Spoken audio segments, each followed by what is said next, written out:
Assalamualaikum warahmatullahi wabarakatuh.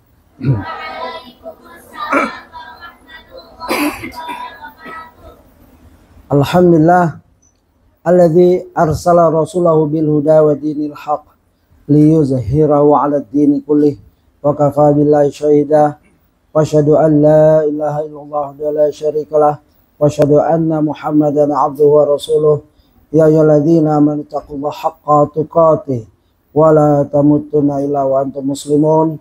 Allahumma shalli wa sallim ala nabiyyina Muhammad amma ba'd. Anak-anakku sekalian, semoga Allah selalu memberikan kemudahan bagi kita dalam menuntut ilmu, dalam beribadah yang agung. Pada ibu guru, rekan yayasan, semoga selalu konsisten, istiqamah dalam mendampingi anak-anak kita dalam rangka mereka menuntut ilmu. Yang mana ilmu yang paling agung adalah kitabullah. Menghafalkannya, membacanya dengan benar, menghafalkannya, memahaminya, mengamalkan, dan insyaallah suatu saat mereka menjadi duat mengajarkan kepada umat Islam. Sehingga amal jariah para guru akan berkelanjutan sampai akhirat kelak.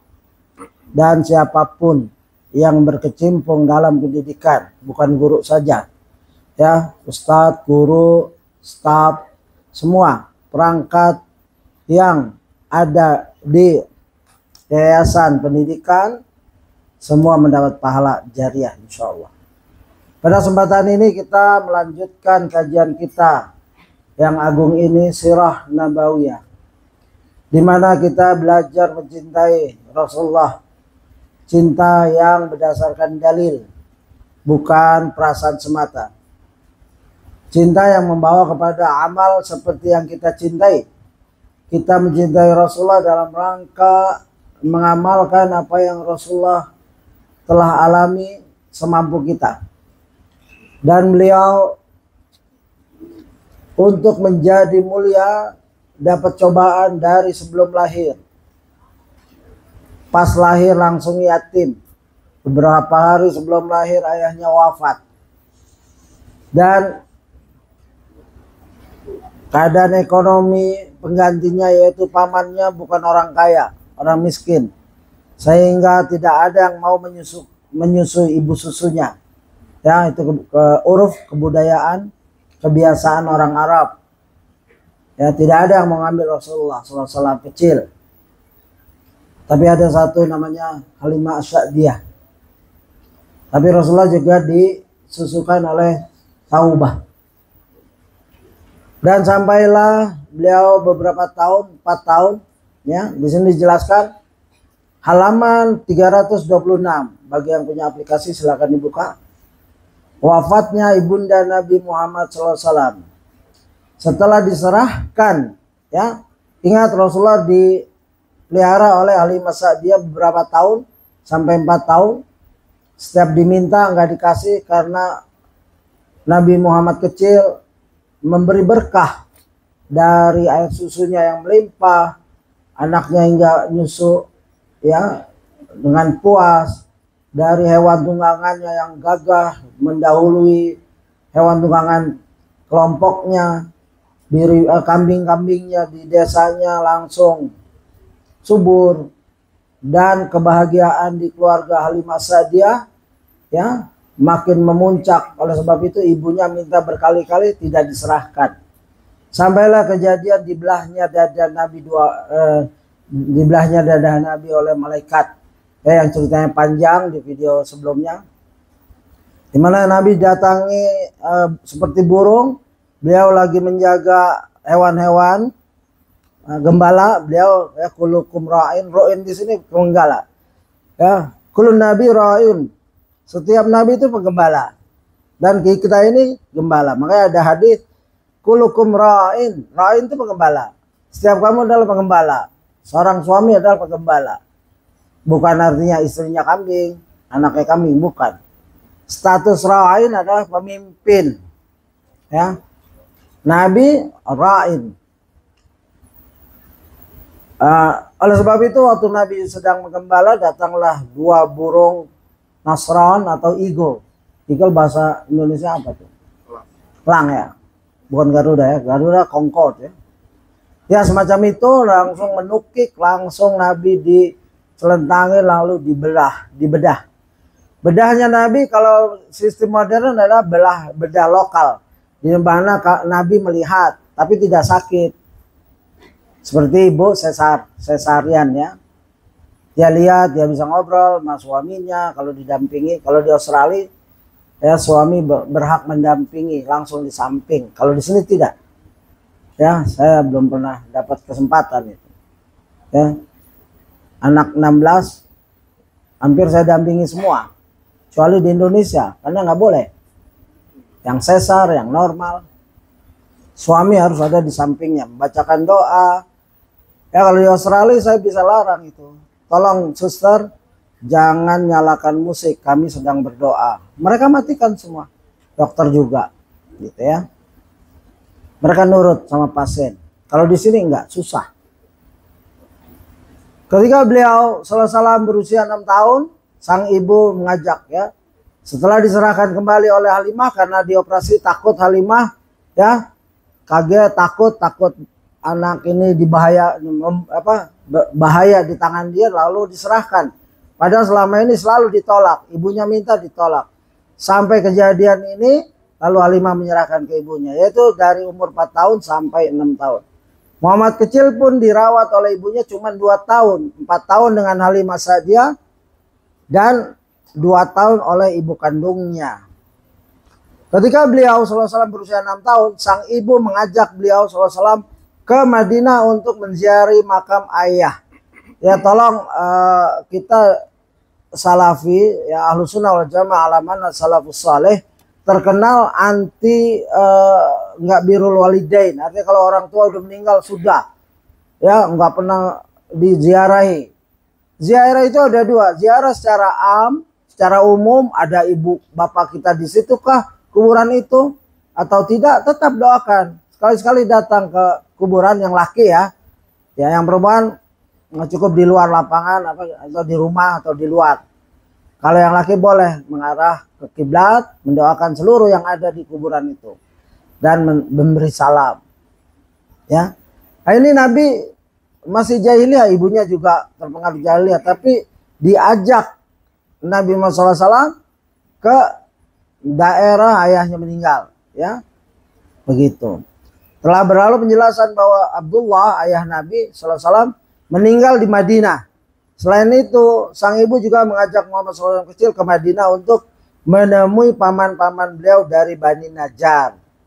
Ya, karena ayah Abdul Muttalib yaitu Hashim bin Abdul Manaf menikah dengan Salma bin Amr, seorang wanita Khazraj dari Bani Najjar. Jadi para khal, ya paman yang merupakan saudara laki-laki ibu dari Abdul Muttalib kepada ya yang berada di Madinah. Jadi ada silaturahim, ziarah ke ayah dan silaturahim ke paman. Ini komplit, ini ibunya Nabi. Ya, orang yang beradab. Ya, begitu. Dan selain itu ya tadi udah jelaskan yang tinggal di Madinah setelah menyelesaikan kebutuhan di Madinah yaitu ziarah ayah dan silaturahim, Muhammad SAW kecil bersama sang ibu pun kembali menuju Mekah. Namun ketika sampai di suatu tempat bernama Abwa yang terletak sekitar 235 km. Itu dari sini kemana itu, Pali? 235 km. Semarang. Ya, dari sini Semarang, kurang lebih ya. Berarti masih jauh itu. Kita aja kalau naik mobil bisa 4-5 jam. Kalau sekarang bisa 4 jam lah naik tol. Kalau dulu bisa 8 jam. Belum ada tol. Berarti jauh ya. Masih ke arah Mekah. Aminah pun jatuh sakit dan akhirnya wafat. Komplitlah penderitaan Nabi. Ya, ayahnya wafat sebelum beliau lahir, SAW, dan ibunya wafat pada saat sedang di perjalanan. Nabi Muhammad kecil sendirian, ya, Sungguh ini adalah cobaan luar biasa yang dialami oleh Nabi Muhammad SAW. Yang saat itu masih anak-anak. Umurnya berapa? 6 tahun. Seorang anak 6 tahun. Jadi pendidikan dimulai dari kecil ya. Ibu menjelaskan ini ayahmu, kita ini pamanmu. Dari kecil dijelaskan itu. Ibu Nabi orang yang sangat-sangat berakhlak. Ya. Beliau SAW terlahir sementara ayahnya sudah wafat. Kemudian harus kehilangan ibundanya pada yang baru 2 tahun bersamanya. Lebih lagi sang ibu wafat di perjalanan. Saat beliau SAW sedang sendirian. Tidak di Mekah, tidak pula di Madinah. Sehingga tak ada sanak saudara yang dapat menghibur beliau SAW. Pada usia 6 tahun beliau SAW menghadapi dan menyaksikan wafatnya sang ibu sendirian. Allahumma shalli wa sallim ala nabiyyina Muhammad. Coba kalau kita bandingkan cobaan Nabi dengan kita nggak ada apa-apanya kita. Tidak ada seujung rambut beliau cobaan yang beliau alami. Padahal beliau Nabi, padahal beliau Khalilullah gelarnya, yang dikasihi Allah, yang dicintai Allah. Loh, kok kita tahu-tahu kok saya dicoba? Siapa kamu? Kamu Khalilullah? Nggak mau dicoba? Yang Khalilullah dapat cobaan kayak gini, terus kita mau bebas dari cobaan. Ya, semakin bertakwa seorang, maka akan semakin besar pula cobaan yang akan ia alami. Dan jika kita perhatikan ya, ujian yang Allah Jalla berikan kepada manusia yang paling bertakwa, yaitu Nabi Muhammad SAW, adalah ujian yang sangat berat. Ketika ditanya tentang manusia yang paling berat cobaannya, Rasulullah SAW menjawab, ya, al-anbiya, ini, ya, sadil bala, orang yang dapat ujian cobaan yang paling berat itu para nabi, termasuk Nabi Muhammad SAW di dalamnya.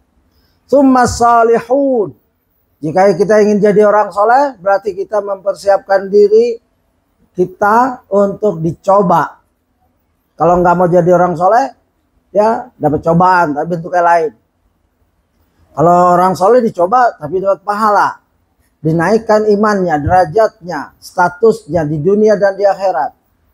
As-salihun wasumal amsal fal amsal yubtalal abdu ala hasabid dini. Ya, yang paling berat adalah para nabi, kemudian orang-orang soleh, dan seterusnya sesuai derajat kesolehan mereka. Setiap hamba akan diuji sesuai dengan kualitas agamanya. Kalau din kita makin meningkat, pasti ada cobaan. Baik cobaan dari diri kita sendiri, from inner side or outside. Ya.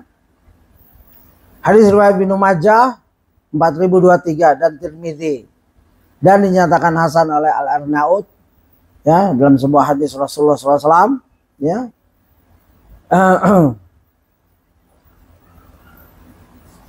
Di sini ada hadis agak kecil, ini au aka kama yu'akku rajulan minkum, ya, ini catatan kaki kecil-kecil. Kadar rasa sakit yang aku rasakan adalah 2 kali lipat kadar sakit yang biasa kalian rasakan. Hadis riwayat Bukhari 5648. Ingat, ini Nabi loh, dan ini hadis, ya, hadis yang diriwayatkan oleh Imam Bukhari, berarti sahih. Nabi bilang, sakitku 2 kali lipat dari kamu. Pernah Rasulullah pernah berkeluh kesah, wa ra'saka, kepalaku sakit. Aisyah juga, wa ra'saka, Aisyah ikut-ikutan, kepalaku juga sakit. Gitu. Nabi senyum, ya. Dan ada perdebatan yang antara suami istri. Kalau engkau sakit, aku akan mandikan, kuburkan dan lain-lain, aku doakan. Ya, kalau engkau wafat katanya. Tapi Aisyah berbalik, ya kalau aku wafat engkau nikah lagi dan lain-lain, begitu ya. Itu wanita nggak jauh dari situ. Serta sekelas Aisyah radhiyallahu anha. Dan ini adalah karakter seorang nabi, 2 kali sakitnya.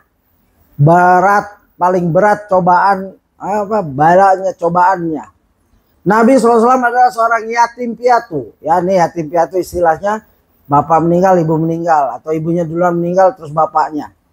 Ya, jadi tidak heran jika beliau SAW sangat menyayangi anak-anak yatim. Bahkan beliau SAW bersabda, "Ana wa kafilul yatim kahataini fil jannah." Aku bersama orang yang ngurus anak yatim seperti ini. Rasulullah ya, artinya gini nih. Yang kelihatan ya, artinya jari telunjuk dan jari tengah didempet, direnggangkan dikit. Artinya dekat dengan Nabi nanti di akhirat. Kafil pengurus yatim yang jujur, yang nggak mengkorupsi, dana-dana yang masuk ya kan, punya pondok yatim jujur, audit benar. Kalau dia pakai sebagaimana Syekh Mukbil pernah menyatakan, mereka karena biaya banyak dulu, dia ulama hadis di padang pasir, nggak punya dana, tapi begitu melihara anak yatim, guru-guru gratis, ya berkah. Kata Mukbil, kita makan ditolong oleh mereka. Ya. Boleh kalau digunakan untuk bersama, makan bersama, ya, guru dan murid boleh. Ya. Aku bersama orang yang menanggung anak yatim seperti dua jari ini di surga. Yaitu hadis riwayat Bukhari. Ketika ada seorang sahabat yang mengeluhkan kerasnya hati kepada beliau SAW, beliau pun SAW menjawab, "Inna arata an yalina qalbak." Jika engkau hendak melunakkan hati, lain ya, yalin, lain itu makanya ada ikum tajwid mat lain. Mat lain, mat yang halus, ya, khauf, kha tapi ujungnya wow, khauf, lain, ya. Itu artinya jika engkau hendak melunakkan hatimu, ya, fat'im al miskin wamsah ra'sal yatim, ya, lembutkan hatimu, berilah dengan beri makan kepada fakir miskin dan usaplah kepala anak yatim. Ya, ini hadis riwayat Ahmad dan Albani menyatakan hasan, katanya bisa diterima. Ya, bukan di sini bukan tiap ada anak yatim diusap kepala yang nggak ngasih apa-apa, ya bukan begitu. Kasihlah apa yang ada di kantong kita sebahagian atau transfer, ya. Seorang anak yatim sangat merindukan usapan pada kepalanya dan Rasulullah SAW tahu persis akan hal itu. Ingatlah pesan Rasulullah SAW di atas. Saudaraku, ingatlah bahwa kunci kelembutan hati berada pada menyayangi mereka yang lemah, seperti orang miskin, fakir, dan anak yatim. Meskipun zaman sudah serba transfer, tapi berusaha untuk mendatangi mereka secara langsung.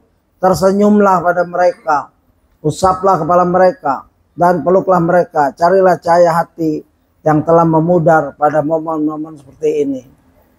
Tapi ingat, tidak ada hari raya anak yatim, ya. Itu hal yang diada-adakan.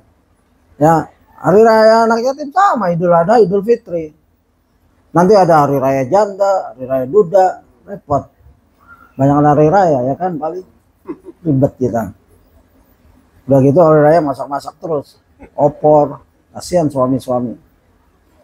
Baik, dari pelajaran ini kita ada dua hikmah yang saya ingin tonjolkan di sini. Ya, bahwa ya, Syekh Utsaimin ditanya, kenapa Allah membebani kaum mukminin dengan banyak ibadah, dengan penyakit dan berbagai macam cobaan, sementara para pelaku maksiat bersenang-senang, ya, bersenang-senang saja dengan segala kenikmatan hidup. Ya, pertanyaan ini ada dua sisi, kata Syekh Utsaimin. Kalau sisi satu menggugat, ini orang yang paling bodoh. Ya, kalau dia bertanya dilontarkan dalam rangka menggugat, jelas ini menunjukkan kebodohan si penanya. Jadi dalam bertanya kelihatan nilai orang penanya. Kalau pertanyaan ini orang bodoh, beginners ini, mubtadi, pemula. Ya, pertanyaan kayak gini, oh ini intermediate, pertengahan. Pertama pertanyaan kayak gini, oh ini orang advance, sudah fakih ini. Ya, nah di sini dinilai. Alim tahu itu, orang alim tahu. Lalu dijawab, Ya kalau sekedar untuk menggugat maka ini pertanyaan orang bodoh. Tapi kalau menggugat itu dijawab oleh Syekh Utsaimin, wa yasaluna 'anil ruh qul ruh min amri rabbi wa ma utitum min ilmi illa qalil. Dan mereka bertanya kepadamu tentang ruh, katakanlah ruh itu termasuk urusan Rabbku dan tidaklah kamu diberi pengetahuan melainkan sedikit. Suratul Isra surat 17 ayat 85. Artinya roh yang ada di badan kita yang sama kita hari-hari, tidur, makan, kemana kita ajak, dia nggak lepas. Kalau tidur itu roh memang di tangan Rabb kita, ada yang dikembalikan, ada yang tidak. Kalau tidak ya berarti mati kita. Alhamdulillah ahyana ba'da ma amatana wa ilaihin nusur. Yang tidur itu saudaranya kematian. Makanya kita bersyukur pada Allah yang telah menghidupkan. Tadi kita mati. Ada yang mati seterusnya. Itu kalau orang tidur terus gak bangun lagi itu mengalami kiamatus sughra. Kiamat yang kecil. Karena dia akan menghadapi kiamat nanti. Ya duluan dia menunggu. Kita belum. Kalau roh yang merupakan ciptaan Allah terdekat saja kita tidak tahu. Ya. Bagaimana kita mau tahu tentang musibah ini? Roh yang nempel pada kita gak ada ilmunya. Ya di situ Syekh mengutip ayat itu dalam rangka memberi logika. Ya, apa itu roh? Pernah saya baca buku waktu saya masih STM kelas 1, kelas 2, ada namanya Kekuatan Akidah, Said Sabiq. Said Sabiq termasuk ulama Ikhwan ya, Ikhwanul Muslimin. Tapi karena saya belum ada buku-buku salaf ya, saya baca itulah. Di antaranya ada penyelidikan orang Rusia atau komunis atau ateis menyelidiki tentang roh, bagaimana prosesnya di ruangan yang kedap udara dan lain-lain. Sampai ini meninggal, tapi ya lab itu meledak. Mereka ingin tahu sekali. Ya dipasang alat-alat sensor dan lain-lain, tapi nggak berhasil. Tetap bahkan Ustadz di kajian sebelumnya, jika mengutip juga ayat ini, jika ada 1.100 ilmuwan dari psikologi, ahli neurologi, ahli jantung, semua kumpul lalu menyelidiki tentang ruh manusia, maka akan didapat 100 pendapat. Kullu ra'sin ra'yun. Setiap kepala ada pendapatnya. Setiap ahli akan bilang, roh macam ini, roh macam ini. Artinya kita tidak tahu roh, apalagi hikmah yang begitu ya agung dari cobaan. Kita nggak tahu, kita pasrah saja. Yang kedua, adapun kemungkinan kedua adalah pertanyaan yang berbentuk meminta penjelasan. Nah, ini boleh. Kepada si penanya kita katakan seorang mukmin pasti mendapatkan cobaan. Dan cobaan Allah terlihat mengganggu dirinya. Pada dasarnya memiliki dua. Cobaan itu ada dua. Ya, nilainya di sisi Allah. Satu, keuntungan pertama, menguji keimanan si mukmin tersebut. Apakah imannya teguh atau mudah tergoncang. Kalau kita sekolah nggak diuji, guru nggak tahu. Ini anak pintar apa enggak ya. Uji saja. Semua Imam Malik menguji Imam Asy-Syafi'i padahal baru daftar. Ya ngetok rumahnya lalu nggak keluar-keluar, pembantunya bilang kamu mau apa? Kalau mau jumpa pelajaran nanti ada kelasnya, sekarang lagi istirahat. Aku utusan dari ini bawa surat gubernur. Imam Malik keluar, lihat baca suratnya, dibuang suratnya. Orang nuntut ilmu nggak perlu referensi gubernur katanya. Itu berwibawa sekali Imam Malik. Lalu ditanya, siapa kamu? Man anta? Saya tanya, lihat kecerdasannya. Apa yang kamu tahu tentang kitabku? Aku telah menghafal Muwatta. Anti tahu? Anak-anakku tahu Muwatta? Muwatta kitab Imam Malik yang dibukukan pertama, yang Khalifah bilang, wah Imam Malik, buku kamu akan aku jadikan standar setelah kitabullah. Imam Malik saking tawadunya bilang jangan. Ya karena manusia banyak pendapatnya dan lain-lain. Jangan. Kalau kita punya buku, langsung kafilah atau apa, presiden bilang buku kamu mau dicetak jadikan standar, wah buru-buru kita. Kalau Imam Malik tidak. Dan Imam Asy-Syafi'i dites, lalu dibacakan kitab Muwatta, itu baru mau daftar. Jadi kalau ada orang beriman tidak mau dites keimanannya, aneh. Ya. Tidak mau diuji. Padahal hadisnya jelas.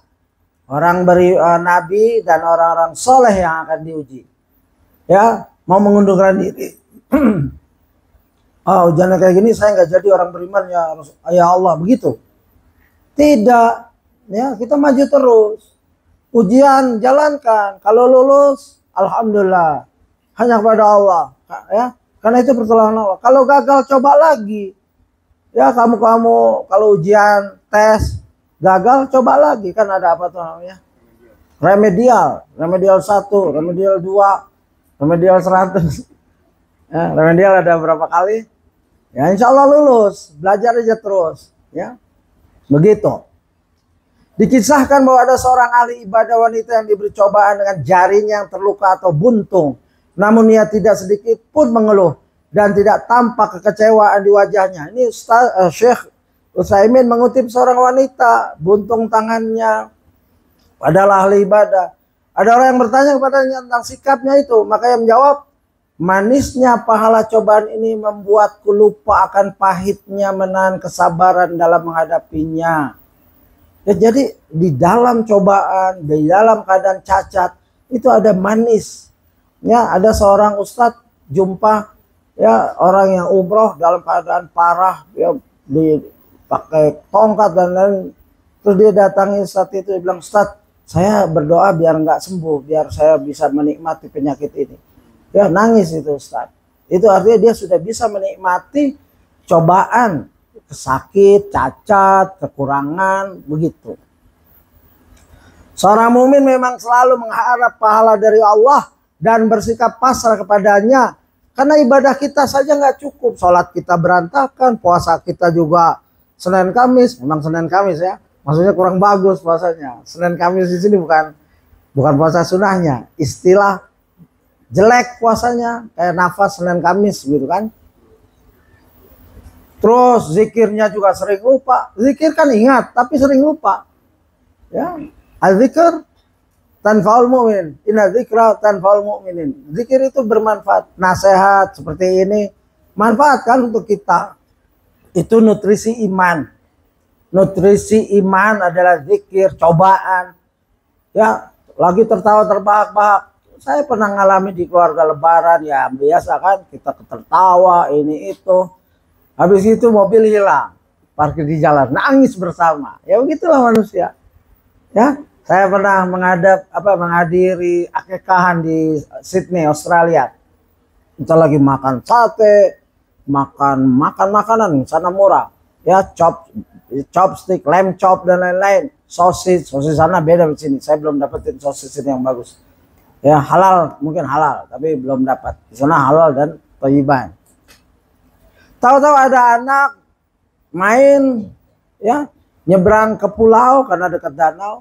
Ya, obatnya di pulau ditinggal, lalu dia main kecapean, obat asmanya ditinggal, balik sudah mayat. Dalam rangka memperingati akekah, Allah cabut. Ya, padahal muslim di sana sedikit. Kita hitung banget itu berapa muslim. Jadi kalau kelahiran kita pestakan benar. Tentu ada yang meninggal, muslimah. Ya itulah dunia. Keuntungan kedua bahwasanya Allah Ta'ala amat memuji orang-orang yang tabah dan memberitahukan bahwa dia selalu bersama mereka.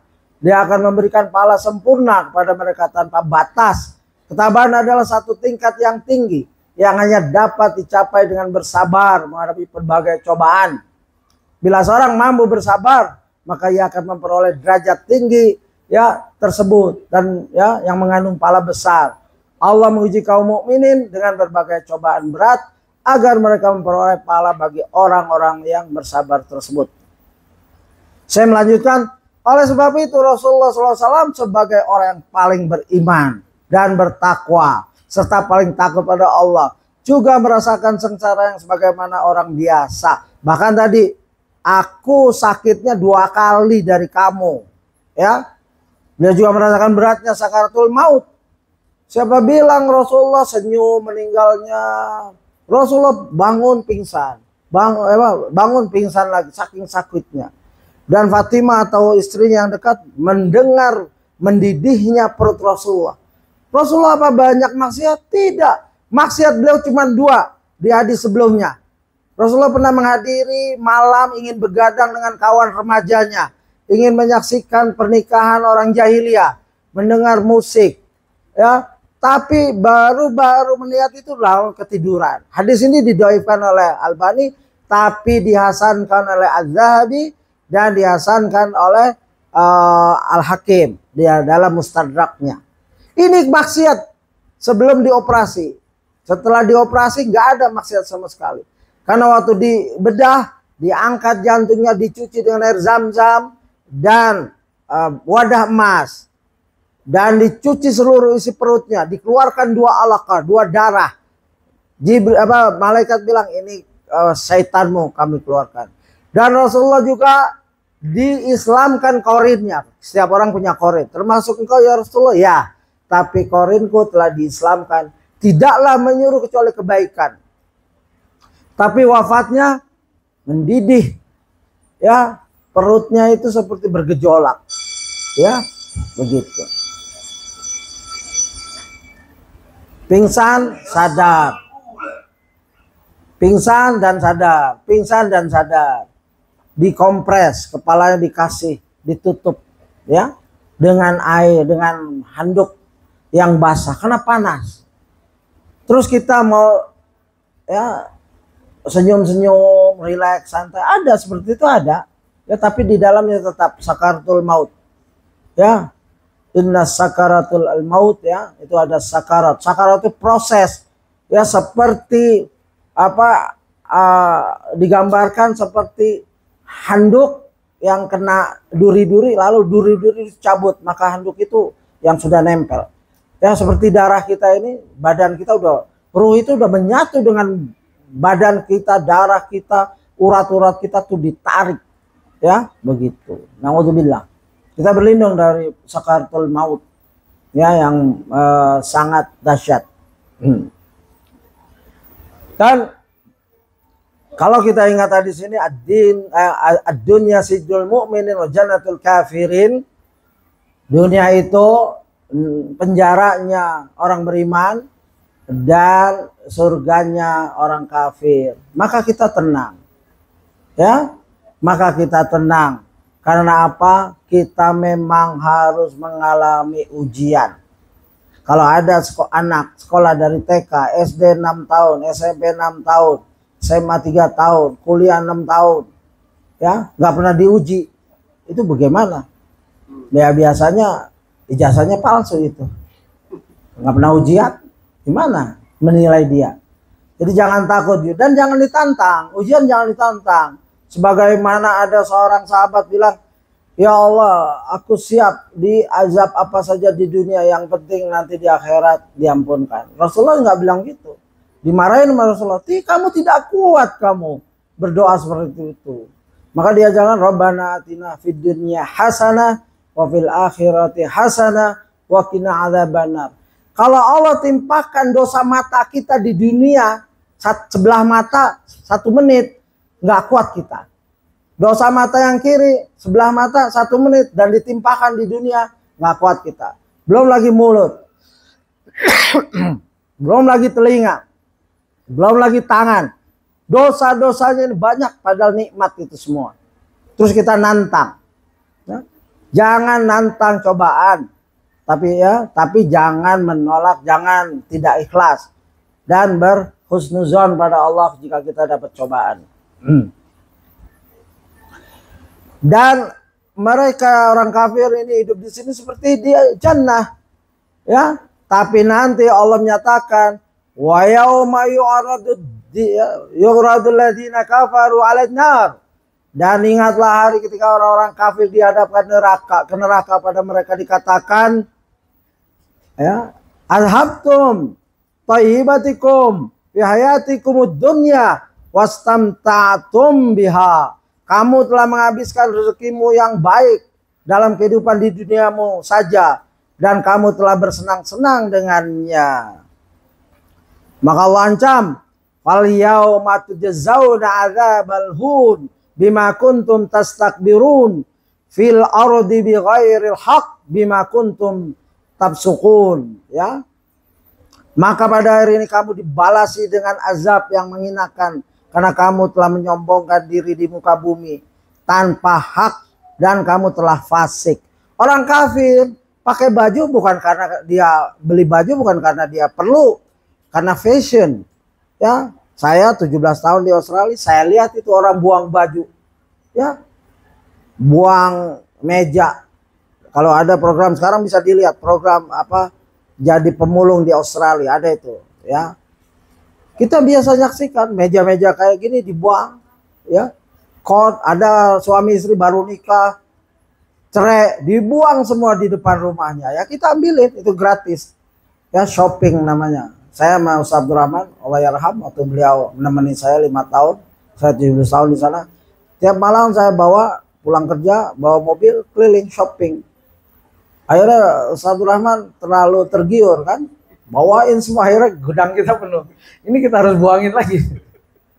Ada seorang ikhwan hobinya spring bed, karena spring bed bagus-bagus, mahal-mahal. Akhirnya suatu pagi dia cerita sama saya, Ustaz, saya pagi-pagi duduk sama istri saya bangun tidur, ini kayaknya spring bednya udah ketinggian. Karena ditumpuk gratis semua, akhirnya ketinggian. Takut jatuh, ya buangin lagi, kasih lagi yang perlu. Ini sifat dunia mereka begitu. Mereka beli baju karena fashion, beli sepatu karena fashion, dan lain-lain karena selera, bukan kebutuhan. Karena ini janahnya mereka. Allah menjelaskan, ya kamu telah menghabiskan rezekimu yang baik dalam kehidupan duniamu saja, dan kamu telah bersenang-senang dengannya. Mereka kalau udah cukup baju nggak mikirin orang di Sudan bagaimana, di Palestina bagaimana. Kalau kita baju cukup, kalau mau beli lagi, kita pikirkan saudara kita sisihkan untuk infak kebutuhan saudara kita di tempat lain. Demikian, wallahu alam. Ada pertanyaan? Singkat, masih ada 40 menit ya, 4 menit. Ada pertanyaan? Ada adik? Taib, 4 menit ini saya belum akhiri karena penting buat adik-adik, anak-anakku sekalian.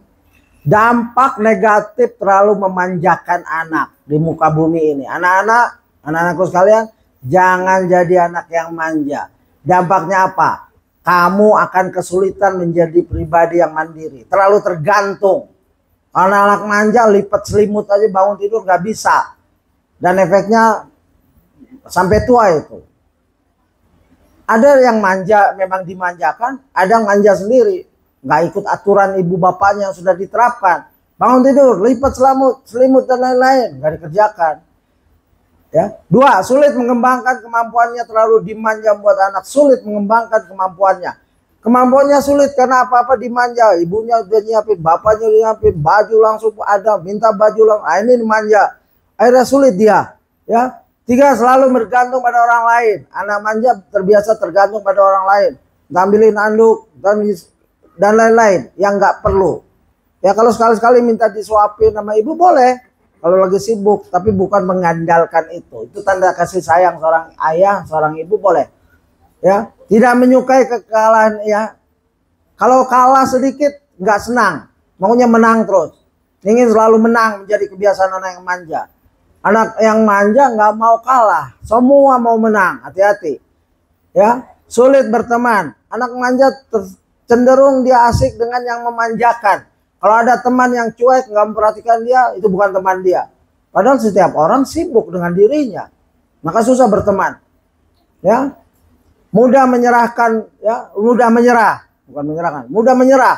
Anak manja karena dididik apa-apa disediakan, dilayani ayah ibunya, pembantu, akhirnya mudah menyerah di sekolahan. Kelihatan itu anak-anak manja. 7, lebih tertarik pada cara insan, mie insan, apalagi.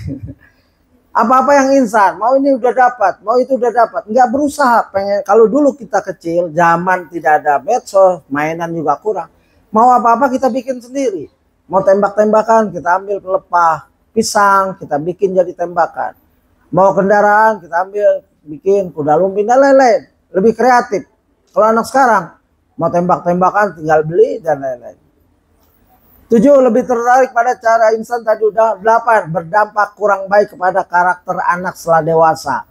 Didikan anak manja kelihatan, dia tidak mandiri. Ya, kalau pergi misalkan daurah, kita lihat tuh ustadz yang manja sama ustadz yang mandiri. Bangun tidur sebelum daurah dia lipat, rapikan. Kalau yang manja cuek. Ya, padahal nggak ada ibunya, nggak ada istrinya di situ, sudah gede, ya dilipatin sama temannya. Ya, dan saya termasuk yang itu. Ya, sampai ikhwan satu kamar melipatkan baju saya ini, Ustaz, lipat dong. Nggak ada waktu. Akhirnya dia yang ngelipat. Ini sangat bagus sekali. Jadi saya ngomong tentang diri saya. Efek di tua padahal sudah daurah.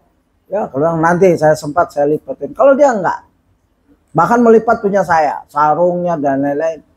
Ya Ustaz harus bawa istri lain kali katanya gitu. 9. Kurang menghargai orang tuanya, kelak anak yang manja akan bersikap kurang baik. Di hari tua anak yang selalu dimanja, karena kalau nggak dituruti dia marah, akhirnya di hari tua kurang.